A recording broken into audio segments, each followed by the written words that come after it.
سعید پورہ کے اندر میرے ساتھ وادی کشمیر کے شعلہ بیان اور مایہ ناز خطیب جمعیت اہل سے وابستہ نائب صدر مولانا مشتاق احمد بیری صاحب موجود ہیں، تو اسی حوالے سے ہم بات کریں گے۔ تو مولانا صاحب، سب سے پہلے خیر مقدم ہمارے اس چینل میں، تو یہ میں آپ سے کہنا چاہتا ہوں، جیسے کہ آپ نے یہاں عوام الناس سے خطاب کیا اور آپ کے کتاب کا مرکزی جو کردار رہا ہے وہ صرف اتحاد و اتفاق پہ رہا ہے،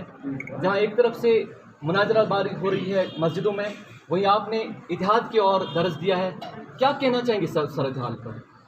الحمدللہ وکفیٰ والصلاۃ والسلام علی نبی المصطفیٰ نبینا محمد وآلہ وصحبہ اجمعین، اما بعد،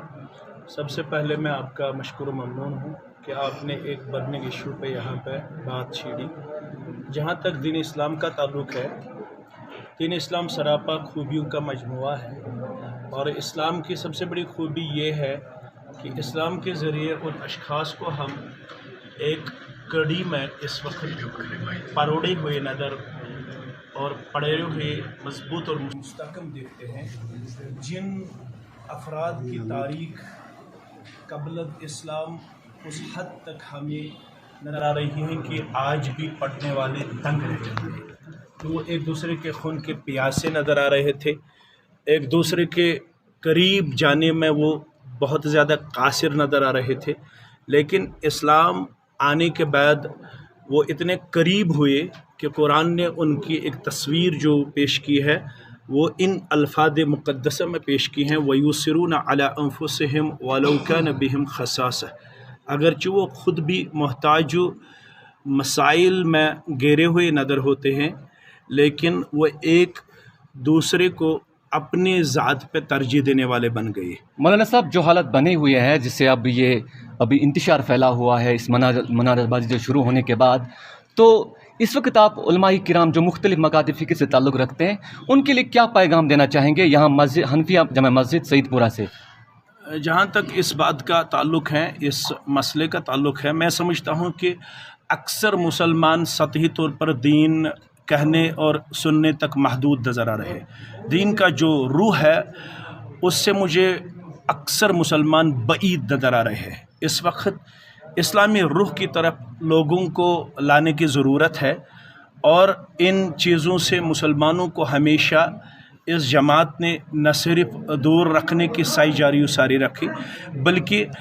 اس وقت بھی ہماری یہی گزارش ہے کہ مسلمانوں کو ان چیزوں کی طرف قطعاً اپنی توجہ مبذول کرنے کی ضرورت نہیں ہے، کیونکہ فقہی مسائل جو ہیں وہ رود اول سے اس امت میں چلے آئے ہیں، ان پہ لڑنے جھگڑنے کی نہ کل اجازت تھی نہ آج اجازت ہے۔ مولانا، آخر پر میں آپ سے عوام الناس کے لیے ایک پیغام لینا چاہتا ہوں، عوام الناس کو اور خصوصاً جو علماء دین ہیں مختلف مکاتب فکر سے تعلق رکھنے والے، تو ان کے لیے عمومی طور پر جو کشمیر سے تعلق رکھتے ہیں کیا پیغام رہے گا؟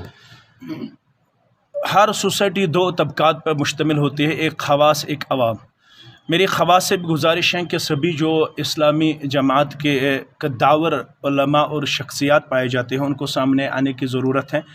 اور ایک ایسا لاہ عمل تشکیل دینے کی ضرورت ہے جس کے بعد کسی کو ان چیزوں میں